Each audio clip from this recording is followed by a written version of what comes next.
ನುಡಿಸಿರಿ ವೀರ್ ಸವಿರಾಸತ್ ಕಾರ್ಯಕ್ರಮ ಇದು ಪ್ರತಿಷ್ಠಿತ ಆಳ್ವಾಸ್ ಶಿಕ್ಷಣ ಪ್ರತಿಷ್ಠಾಪನದ ಒಂದು ವಿಶೇಷವಾದಂಥ ಒಂದು ಕಾರ್ಯಕ್ರಮ.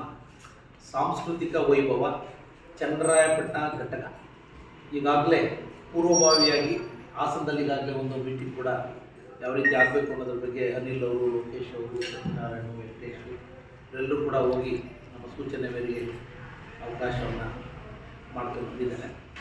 ಸನ್ಮಾನ್ಯ ಮೋಹನ್ ಆಳ್ವ ಅವರ ಒಂದು ನೇತೃತ್ವದಲ್ಲಿ ಈ ಒಂದು ಆಳ್ವಾಸ್ ಶಿಕ್ಷಣ ಪ್ರತಿಷ್ಠಾಪನಾ ಸುಮಾರು 30-32 ಸಾವಿರ ವಿದ್ಯಾರ್ಥಿಗಳು ಬಹುಶಃ ಗಣರಾಜ್ಯೋತ್ಸವ ದಿವಸವೂ ಕೂಡ ಏಕಕಾಲದಲ್ಲಿ ಒಂದೇ ಮೈದಾನದಲ್ಲಿ ಒಂದು ಗೌರವವನ್ನು ಸಲ್ಲಿಸಿರುವಂಥದ್ದು ನಿಜವಾಗ್ಲೂ ಕೂಡ ಒಂದು ದೊಡ್ಡ ಈ ದೇಶದ ಒಂದು ಗೌರವ ಅಂತ ನಾವು ಭಾವಿಸಿದ್ದೇವೆ.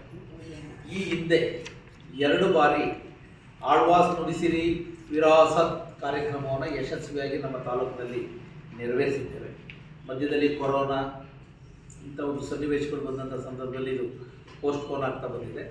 ಇದೇ ತಿಂಗಳು 11ನೇ ತಾರೀಕು ಸಂಜೆ 5:30 ನವೋದಯ ವಿದ್ಯಾಸಂಸ್ಥೆಯ ಆವರಣದಲ್ಲಿ ಕಾರ್ಯಕ್ರಮಕ್ಕೆ ಚಾಲನೆ ದೊರೀತಾ ಇದೆ.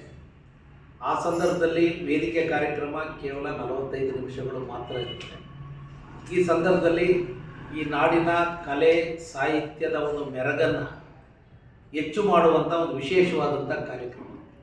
ನಮ್ಮ ಭಾರತ ದೇಶ ವಿವಿಧತೆಯಲ್ಲಿ ಏಕತೆಯನ್ನು ಸಾಧಿಸಿರುವಂಥ ದೇಶ. ಸುಮಾರು 12 ಉತ್ತಮ ಗುಣಮಟ್ಟದ ಕಾರ್ಯಕ್ರಮಗಳು ಅಲ್ಲಿ ಆ ಒಂದು ವೇದಿಕೆ ಮೂಲಕ ಮೂಡಿ ಬರ್ತವೆ.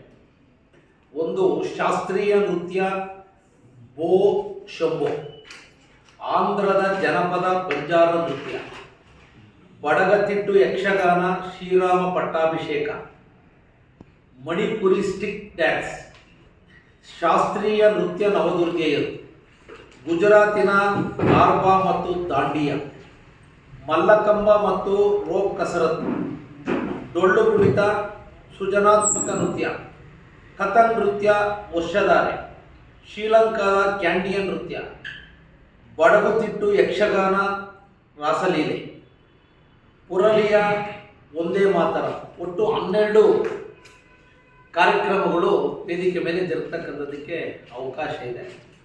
ಬಹುಶಃ ಮೋಹನ್ ಆಳ್ವ ಅವರು ಶಿಕ್ಷಣದ ಜೊತೆಗೆ ಕಲೆ ಸಾಹಿತ್ಯ ಅದಕ್ಕೆ ಒಂದು ಶಕ್ತಿಯನ್ನು ನೀಡಿ ಆ ಪ್ರತಿಷ್ಠಾಪನೆ ಮೂಲಕ ವಿಶೇಷವಾದಂಥ ಕಾಳಜಿಯನ್ನು ಇಟ್ಕೊಂಡು ಈ ನಾಡಿನ ಒಂದು ದೇಶೀಯ ಒಂದು ವ್ಯವಸ್ಥೆಯನ್ನು ಉಳಿಸುವಂಥ ನಿಟ್ಟಿನಲ್ಲಿ ಪ್ರಾಮಾಣಿಕವಾದಂಥ ಸೇವೆಯನ್ನು ಮಾಡ್ತಾ ಇದ್ದಾರೆ.